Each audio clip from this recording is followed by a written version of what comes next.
right. Hey, welcome everybody. I'm Jim Patrick with the Sacramento Bee. Jason Anderson is joining us. Jason is our Sacramento Kings beat reporter. And Jason, welcome. We are talking draft pick, and it is all anybody's talking about right now. The Kings moved up to number 4 in the draft. And I wanted to start right off with a big question, Jay. What are they going to do with that number 4 pick? What are you hearing? Well, that's we'll see what they do. There are a number of different scenarios that could unfold over the next couple of weeks. They could keep the pick and select the player that they think best suits them at number 4.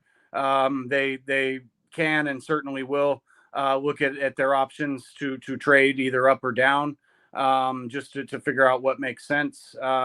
This is a team that wants to make a big jump next year to make the playoffs after 16 consecutive losing seasons, and they're looking for somebody who can really help them now. There are a number of ways they could go here. They could take the best player available in the draft, or it's a possibility they might look elsewhere and maybe try to package the pick to bring in more of an established veteran player who brings maybe some more all-star potential to the roster. This has got to be, I think this is the 4th Kings draft pick that I've been around for. And Jay, what strikes me is yet again, it seems like every draft they'll say that it's a 3-deep draft and the Kings have the 4th pick. Yeah. and that is exactly the situation this year. Chet Holmgren's up there. A couple guys who's Jabari is up there, and there's a third guy whose name I can never pronounce correctly. Yeah, Paolo Banchero. Thank you. I knew you'd have me. Yeah, so the top 3 guys are widely regarded as Jabari Smith Jr., Chet Holmgren, and Paolo Banchero. The common line of thinking is that it is a 3-player draft. I don't know that I subscribe to that completely. I think there are a couple other guys in this draft who could be extremely good. I would include Jaden Ivey. I would include Shaedon Sharpe. And I like Keegan Murray a lot. I think that's that next tier. And then we'll see, how their careers unfold and just how good they can be. So I do think maybe there's a difference in the tiers between those 2 groups of 3 players. And then each player has their own traits and their own story and their own timeline. Some of these guys will develop and be ready to contribute faster than others. And Jay, I've asked you this question a couple times, not on the record. So here's an on the record question.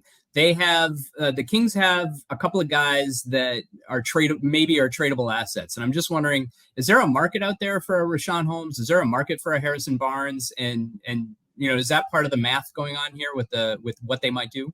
Yeah, it could be, and that's true. Whether it's whether it's part of what they do with the number 4 pick or something they do separately. And so I think those 2 guys are definitely in conversations. Richaun Holmes is the most likely of the rotation guys that we've seen in Sacramento the past few years to be dealt. He moved into a backup role last season after the Kings made the big trade to acquire Domantas Sabonis. And so now he just became a little bit expendable. And yeah, there has been a market for him. The Kings looked at their options right up until the trade deadline in February and didn't find anything that was to their liking at that time. But Holmes is certainly a guy who could be on the move and could return something that might be able to help the Kings. What, with the emphasis on winning now, and this is, I know this is an out there question because there's a couple of guys out there floating around who might be available, like a James Harden, like a Russell Westbrook. These are guys that are known to, I'm not sure what the exact way to phrase, they've been known to have a negative effect on team chemistry. That's the way you say it. Is there a chance that the Kings are interested in a big name like that and they could even get a guy like that? Not those. I don't think either one of those guys is coming to Sacramento, except as a visiting player. If the Kings make a big move for like an all-star caliber player, I think most likely it's somebody that's it's probably at the power forward position, um, and we don't know necessarily which teams are willing to part with which players. We know the Kings have been linked in the past to guys like John Collins and Pascal Siakam. I know they've inquired about in the past. If something like that becomes a possibility. I could see them going that direction. But I don't think it's going to be a Harden or a Westbrook or anybody like that. I mean, our clicks suffer from in that scenario, but I'm okay with that as somebody who enjoys watching the Kings. Tell me, my last question for you. I keep seeing these offensive stats floating around about these guys, these college players that the Kings were looking at. What I don't hear anything about is defense, and maybe that's on me for not digging into the right websites. But I'm curious, Jason, like, is there a guy floating around out there that people look at and think, is a defensive stopper, is somebody that the Kings could use? Yeah, there are a couple of them. They might be a reach at number 4 though, so that creates a number of different possibilities. And part of what's looming over this whole draft process for the Kings is the fact that Monty McNair, the general manager, is entering the final year of his contract, and reportedly there's something of a win now mandate within the organization, and we'll see how strictly they adhere to that, but it does raise some legitimate questions about whether a team with the number 4 pick takes the best player available, even if that means taking someone who needs a year or two to develop, or whether they really are looking for the best player that can contribute the soonest. And so you start to weigh those things. And in the first category, you might be looking at somebody like Jaden Ivey or Shaden Sharp, who in time, I believe, can be potentially stars in this league in the backcourt. Ivy, I have questions about his fit with De'Aaron. I'm also kind of intrigued by the thought of him and De'Aaron, the quickness and the explosiveness that those two guys have.